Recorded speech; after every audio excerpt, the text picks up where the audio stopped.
नमस्कार, मैं हूं प्रदीप शर्मा और आप देख रहे हैं इन 24 न्यूज की खास पेशकश उम्मीदों का बजट। जी हां, केंद्रीय वित्त मंत्री निर्मला सीतारमण ने मोदी सरकार के तीसरे कार्यकाल का पहला आम बजट पेश किया, जिसमें आम जनता की उम्मीदों का बजट भी कहा जा रहा है। बजट में किसानों, युवाओं, महिलाओं और मध्यम वर्गीय परिवार के लिए विशेष ऐलान किया गया है। इसके अलावा मोदी सरकार ने अपने सहयोगियों के लिए भी खजाना खोल दिया है।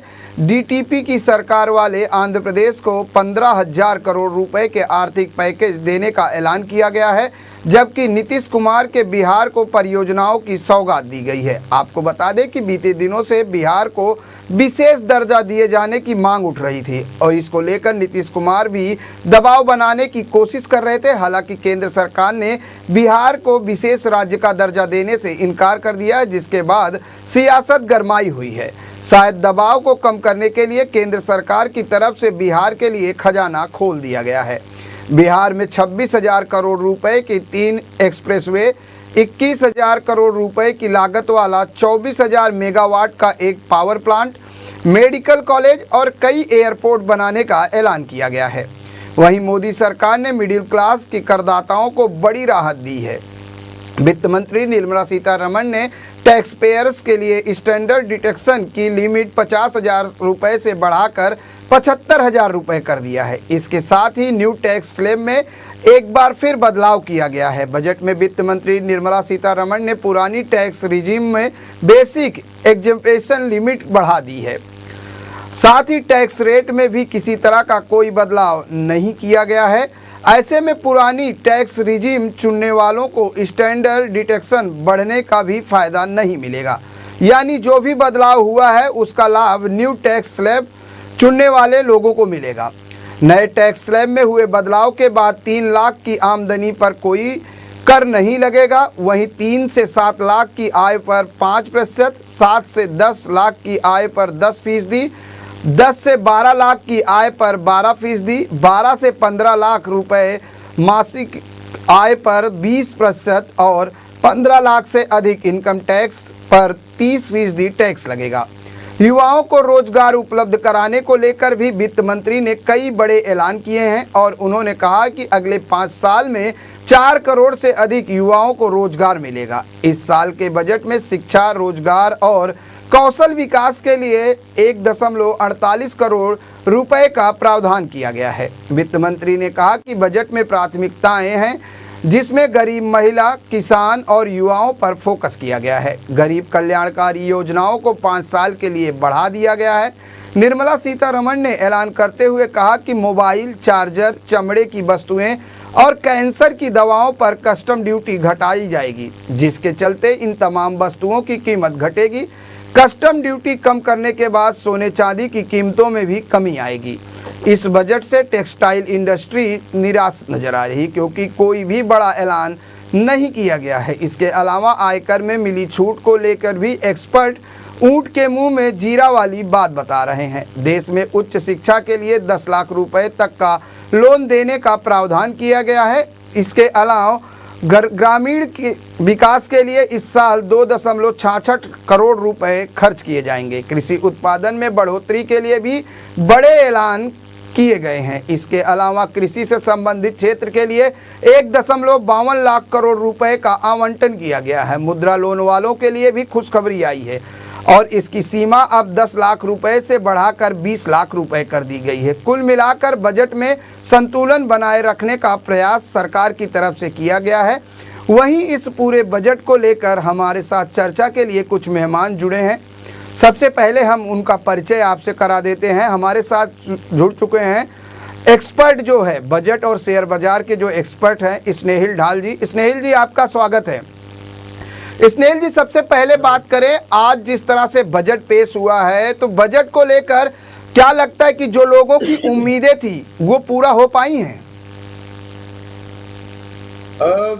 इस बार लोगों से ज़्यादा मुझे लगता है कि जो स्टूडेंट्स है और जो यंगस्टर्स है उनके लिए काफ़ी एक अच्छा काम हुआ है, जिसमें इंटर्नशिप्स के लिए एक नया स्कीम चालू किया गया और 5,000 मंथली स्टाइपेंड का एक उसमें मेंशन किया गया है। ये एक काफ़ी अच्छी चीज़ रहेगी, क्योंकि अभी ऐसा बता तो रहे हैं कि 500 कंपनियों के साथ ऐसी कोई डील की गई है, जिसमें कम से कम 1 करोड़ इंटर्नशिप्स दी जाएँगी। तो ये ये एक अच्छा एक डायरेक्शन में जा रही है, क्योंकि ये आज तक कभी हुआ नहीं है कि स्पेशली एक इंटर्नशिप स्कीम हुई है। बाकी जितने भी एक्टिविटीज़ हैं वो ऑलमोस्ट मोटा-मोटी तो सेम ही लग रहे हैं, बट बजट के लिए भी काफ़ी ज़्यादा सॉरी, डिफेंस के लिए भी काफ़ी ज़्यादा बजट दिया गया है इस बार। उल्टा सबसे ज़्यादा मेरे ख्याल से डिफेंस इंडस्ट्री के लिए ही एक अमाउंट दिया गया है। टैक्स रिजीम लगभग 1-1 लाख रुपए एक्स्ट्रा किया हुआ है, जिसमें 3 से 7 लाख के लिए 5%, 7 से 10 लाख के लिए 10%, तो उसमें 1-1 लाख ऐड किया है। पहले वो 3 से 6 हुआ करता था, वो 3 से 7 कर दिया गया है। तो ऐसे माइनर चेंजेस की गई है। अगर कंसिडरेबल एक चेंज देखा जाए, तो ये इंटर्नशिप स्कीम के अलावा और कोई मुझे स्पेसिफिक अब तक मेरी नज़र में कोई आया नहीं है। मैं भी स्टडी कर ही रहा हूँ क्या-क्या उसमें चीज़ें आई है। बट डिफेंस रिलेटेड चीज़ों के लिए काफ़ी ज़्यादा एक इम्पोर्टेंट अमाउंट डाला गया है, जो सबसे हाईएस्ट है। ये मैं 5-6 साल से कई मेरे जो मित्र हैं इन्वेस्टमेंट बैंकिंग और स्टॉक मार्केट में, उनको भी मैं सेंटिमेंटल एनालिसिस के बेसिस पे बोला करता था कि डिफेंस फंडिंग बहुत ज़्यादा होने वाली है। तभी जी। उनको मज़ाक लगता था, पर इस समय इस बार के डिफेंस बजट में भी और उसको सबसे ज़्यादा अहमियत दी गई है। या तो ये पाकिस्तान और चाइना के सिचुएशन की वज़ह से हो, या इन जनरल एक अमाउंट उनको एक इंडिया को एक पावर हाउस बनाना है डिफेंस मैन्युफैक्चरिंग का। तो वो उस डायरेक्शन में हम लोग देख सकते हैं अगले 5 साल इंडिया के जाते हुए। स्नेहिल जी, लेकिन जिस तरह से बात करें, बजट पेश होने से पहले शेयर बाजार पूरी तरह से लुढ़क गया था। क्या कहेंगे, वजह क्या मानते हैं कि एक तरफ तो सरकार जो है बढ़ावा देने की, युवाओं के रोजगार की बात कर रही, दूसरी तरफ जब शेयर बाजार खुला तो काफी लुढ़क और नीचे स्तर पर रहा। क्या है ना कि काफ़ी सारी चीज़ें भले हम अकाउंट्स और नंबर्स के हिसाब से चले भी, पर कुछ चीज़ें होती है जो सेंटिमेंटल एनालिसिस के बेसिस पे ही काम होता है। तो जी। जिस ढंग से हमने इलेक्शन का हाल देखा है, और अभी महाराष्ट्र का भी अभी इलेक्शन आएगा कुछ ही महीनों के अंदर। तो महाराष्ट्र एक मेन पावर हाउस है इंडिया का, जहाँ पे जिसको फाइनेंशियल कैपिटल भी मुंबई को बोला जाता है, और उसमें बहुत सारी चीज़ें हैं यहाँ की भी, वो पूरे इंडिया में इफ़ेक्ट होती है डायरेक्टली इनडायरेक्टली। तो और इस समय यूके का भी इलेक्शन इसी महीने हुआ था। यूएस के इलेक्शंस का प्रोसेस भी इस समय चल ही रहा है। वहाँ पे ट्रम्प के ऊपर शूट आउट भी हो गया था। तो जब भी इलेक्शन का एक माहौल होता है, जब भी मेन आप भले आप इंडिया को भी एक सुपर पावर के हिसाब से ही हम तो देखते हैं इस समय। तो जब जी। इस समय हमारे इमीडिएट जो पार्टनर्स है, यूके या यूएस या बाकी जो कंट्रीज़ है, हर जगह एक इलेक्शन का माहौल है। तो इस समय ऐसे ऐसे ऊपर-नीचे बजट का होना, सॉरी, मार्केट का होना एक आम आम सिचुएशन है, वो अपने आप करेक्ट हो जाता है थोड़े टाइम बाद। युवाओं को रोजगार उपलब्ध कराने को लेकर भी वित्त मंत्री ने कई बड़े ऐलान किए हैं। उन्होंने कहा है कि अगले 5 साल में 4 करोड़ से अधिक युवाओं को रोजगार मिलेगा। क्या लगता है कि ये जो बजट है वो युवाओं पर कितना लाभकारी होगा? नहीं, जैसे मैंने आपको बताया कि युवाओं के ऊपर इन्होंने काफ़ी अच्छा फ़ोकस किया है, क्योंकि इंटर्नशिप एक बहुत बड़ी चीज़ होती है जी। कोई भी कंपनी के हायरिंग के लिए। एक्सपीरियंस होना ज़रूरी होता है, तो जब आप एक इंटर्नशिप कर लेते हैं, आपकी स्टूडेंट लाइफ़ में या जब भी आप पढ़ाई कर रहे हैं, तो उससे आपका एक एक्सपोज़र बढ़ जाता है, एक एक्सपीरियंस बढ़ जाता है। तो उस बेसिस पे जब भी आप ग्रेजुएट हो जाते हैं, तो आप ये बोल के नहीं जाएँगे कि आप फ्रेशर हो, या आप अभी नए-नए ग्रेजुएट हो, आपके पास कोई एक्सपीरियंस नहीं है। तो इंटर्नशिप के ऊपर फोकस करके उसमें 5,000 का एक मंथली सैलरी का एक पैकेज जो रखा गया है, अब कौन-सी 500 कंपनियाँ हैं, वो उसका तो कुछ आइडिया है नहीं, वो तो थोड़े टाइम में मालूम पड़ ही जाएगा। बट ये इस ढंग से एक एक अच्छा डायरेक्शन मिल जाएगा सारे बच्चों को जॉब के लिए। क्योंकि वो एक प्रैक्टिकैलिटीज़ के ऊपर जब एक सवाल उठता है, तो उसमें उनकी मजबूती पकड़ हो जाती है। जो नए टैक्स स्लैब में बदलाव हुए हैं, क्या लगता है कि इससे आम आदमी को कितनी राहत मिलेगी, स्नेहिल जी?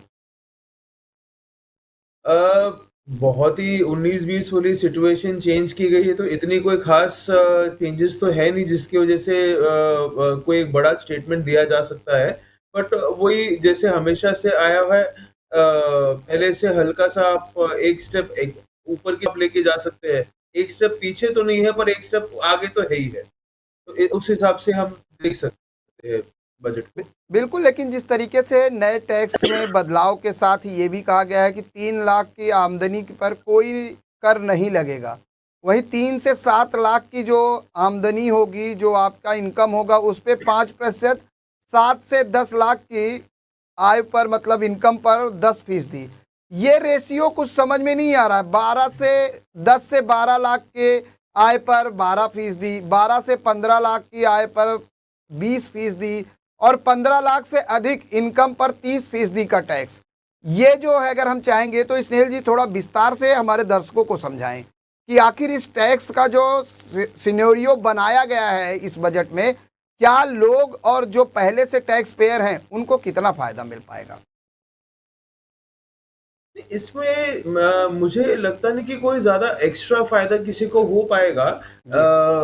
पर क्या होता है ना कि जब भी कोई इंसान अपनी कमाई कर रहा होता है, तो 1 लाख का भी अगर एक एक्स्ट्रा बेनिफिट मिल जाता है किसी को, तो वो भी काफ़ी कंसिडरेबल अमाउंट हो ही जाता है। जी। तो उस हिसाब से अगर देखा जाए, तो सब में पहले वो 3 से 6 था, तो अभी 3 से 7 कर दिया है, तो सब में हर स्लैब में मेरे ख़्याल से 1-1 लाख रुपए एक्स्ट्रा उन्होंने एक स्लैब में ऐड कर दिया है। तो उसके ऊपर थोड़ा-सा एक राहत तो मिल ही जाएगी, जिसका एक रूटीन होता है, तो वो वहाँ पे थोड़ा-सा बेनिफिट तो मिल ही जाता है हर हर इंसान को। और जो जिस स्पेशली जो जिस स्टॉक मार्केट में काम कर रहे हैं, उनको तो 1-1 रुपए या एक 0.1 पैसे के ऊपर भी हम लोग का वो एक कंसिडरेबल ये हो जाता है। तो लाख रुपए के हिसाब से तो होगा ही थोड़ा-सा। क्या लगता है कि अब शेयर बाजार में उछाल आएगी? क्योंकि इस बजट से कितना उछाल देखते हैं, क्योंकि बजट से पहले तो गिरावट देखी गई, दर्ज की गई है। अब इस बजट के पेश होने के बाद उछाल देखने को मिल सकती है।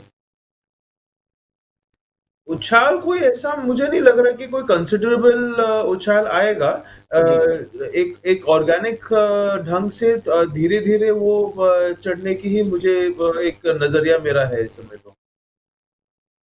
बिल्कुल, लेकिन अगर बात करें साहिल जी, स्नेहिल जी माफ़ कीजिएगा, तो क्या-क्या उम्मीदें आपकी अगर बात करें तो किस तरह की उम्मीदें आपने रखी थी आज के बजट से? मेरा ज़्यादातर फ़ोकस, क्योंकि मैं क्रिमिनोलॉजिस्ट हूँ, तो मेरी सेंटिमेंटल एनालिसिस मेरी ज़्यादा रहती है मार्केट में, और जी। मेरा ज़्यादातर फ़ोकस डिफेंस रिलेटेड चीज़ों में रहता है। तो उस हिसाब से तो डिफेंस को तो काफ़ी ज़्यादा बजट दिया ही गया है। तो वहाँ वहाँ देखा जाए तो काफ़ी अच्छा एक अमाउंट दिखने में आ रहा है। साथ ही साथ जो बाकी जो एक सोलार में भी इन्होंने काफ़ी अच्छा एक सपोर्ट डाल के रखा है। तो ऐसी कुछ-कुछ जगहें हैं जहाँ पे मुझे लग रहा है कि एक बेनिफिट एक अच्छा अलॉट किया गया है। एक वुमेन लेड डेवलपमेंट के ऊपर 3 लाख करोड़ एलोकेट किया गया है, बस औरतों और लड़कियों के लिए। ऐसे बहुत सारे छोटे-छोटे, बड़े-बड़े एक कंसिडरेबल चेंजेस देखने मिल रहे हैं। तो ये industry wise, gender wise, segment wise, age factor wise, हर हर एक सेगमेंट में कुछ ना कुछ इन्होंने एक फ़ोकस करने की कोशिश की है, तो डाइवर्सिफ़िकेशन काफ़ी हाई लेवल में हुआ है इस बार। और जो एक्सिस्टिंग, तो इन्होंने बेसिकली आप ऐसा समझ लीजिए कि भले आपके एक फैमिली में अगर जो आपके बच्चे हैं, वो जी। पहले कुछ नहीं कमा रहे थे या फ्री में जा रहे थे इंटर्नशिप करने के लिए या अपना वर्क एक्सपीरियंस के लिए, उसमें फैमिलीज़ को ही खर्चा करना पड़ रहा था बच्चों के लिए भी। तो वैसी चीज़ें देखते जाएँगे तो इंटर्नशिप में 5,000 ही भले लेके आए, तो उसकी पॉकेट मनी तो हो ही जाती है। तो वो बच्चा भी थोड़ा-सा सेंसिबल बन जाता है। तो ये थोड़ा-सा मुझे लग रहा है कि it is going more towards structuring, family planning के हिसाब से इन्होंने एक स्ट्रक्चर बनाया है, जिसमें औरतों और लड़कियों के लिए अलग रखा है, जो बाकी जेंडर है उनको इंटर्नशिप सेगमेंट में डाल दिया है, और जो बाकी जो अडल्ट्स हैं, उनको एक अलग ये भले वो मुद्रा स्कीम्स हो या बाकी क्रेडिट लोन्स हो, एमएसएमई को भी काफ़ी सारे उन्होंने एक पैकेज दिया है, जी। जिसमें क्रेडिट गारंटी स्कीम में एक चीज़ डाली गई है, लोन दिए जा रहे हैं मशीनरी परचेज़ के लिए, टेक्नोलॉजी सपोर्ट पैकेज भी दिए जा रहे हैं अलग से। तो ऐसे कुछ-कुछ चीज़ें हैं जो काफ़ी अलग ढंग से इन्होंने डिज़ाइन की है इस बार। भले वो नंबर्स के ऊपर ज़्यादा ना ना दिखे, आपके टैक्स रिजीम के स्कीम्स या स्लैब्स के ऊपर। पर जब डाइवर्सिफिकेशन देखने जाते हैं तो काफ़ी अच्छे से एक सेगमेंट वाइज़ इन्होंने काम इसके ऊपर फ़ोकस किया है। तो उसके लिए तो मेरे ख़्याल से बजट इस बार नंबर्स की ओर से ज़्यादा आप सेंटिमेंट के हिसाब से देखेंगे तो काफ़ी अच्छा ही बनाया गया है इस बार। स्नेहिल जी, इसीलिए लगता है कि सरकार ने ये देख के किया है कि सबको अलग अलग नंबर, मतलब अलग अलग कैटेगरी में बजट पेश किया गया है। जिस तरह से गरीब कल्याणकारी योजनाओं को 5 साल के लिए बढ़ा दिया गया है, कहीं ना कहीं सरकार का फोकस आने वाले चुनाव को ध्यान में रखते हुए इस बजट को पेश करने का पूरा जो प्रयास किया गया है, ये मानते हैं आप?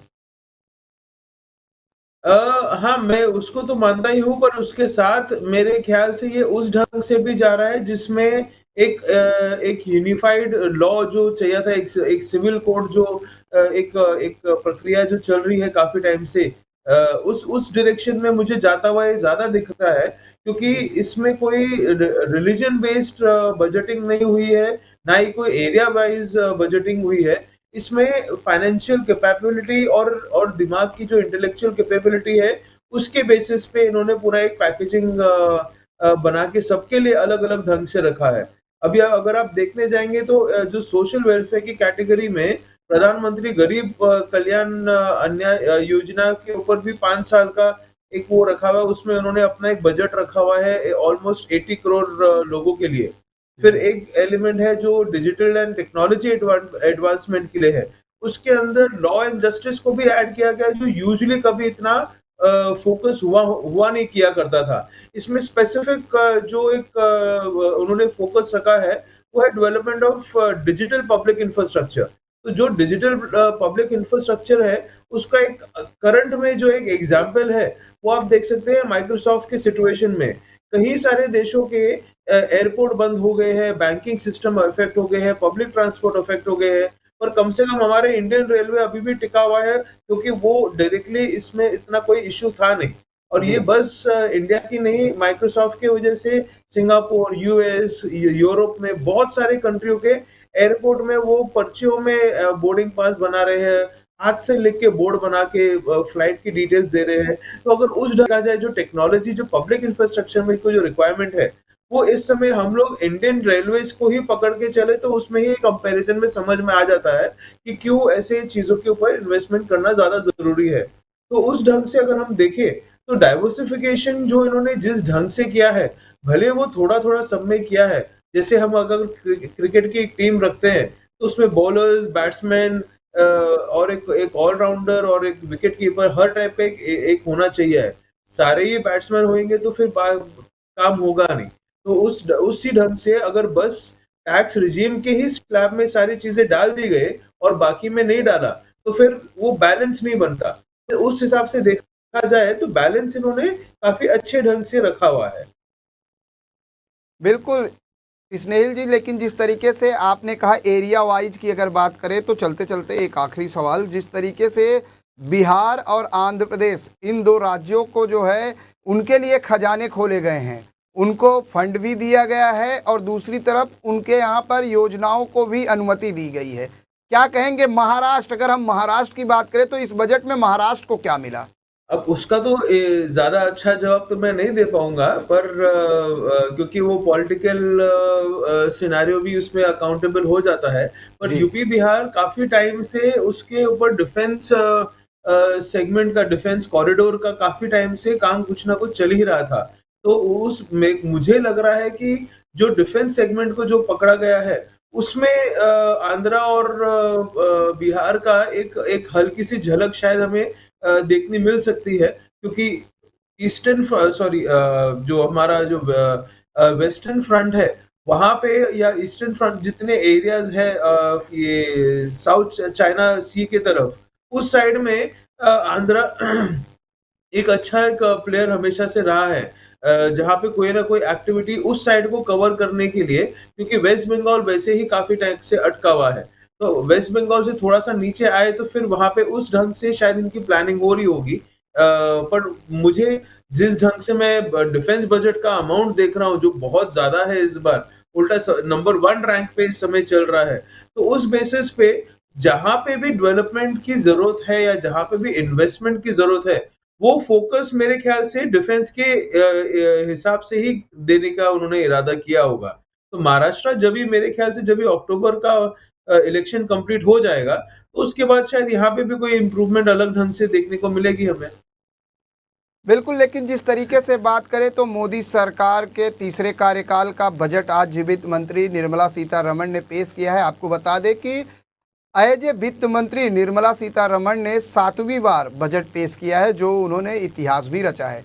लेकिन जिस तरह से बजट की अगर बात करें तो जो लोगों की उम्मीदों का बजट था, हालांकि उसमें महिलाओं, युवाओं और रोजगार जैसे तमाम मुद्दों पर बड़े ऐलान किए गए हैं, लेकिन अगर बात करें तो कहीं ना कहीं जिस तरह से एक्सपर्ट का कहना है कि कुछ खास चेंजेस से बात करें तो नहीं की गई है, और कहीं ना कहीं लोगों को जो बजट से उम्मीद थी वो पूरी तरह से पूरा नहीं हुआ है। मेरे साथ बस इतना ही। अन्य ताज़ा तरीन खबरों के लिए देखते रहें इन24 न्यूज़। इन24 न्यूज़ को सोशल मीडिया के प्लेटफॉर्म पर लाइक करना, शेयर करना बिल्कुल ना भूलें।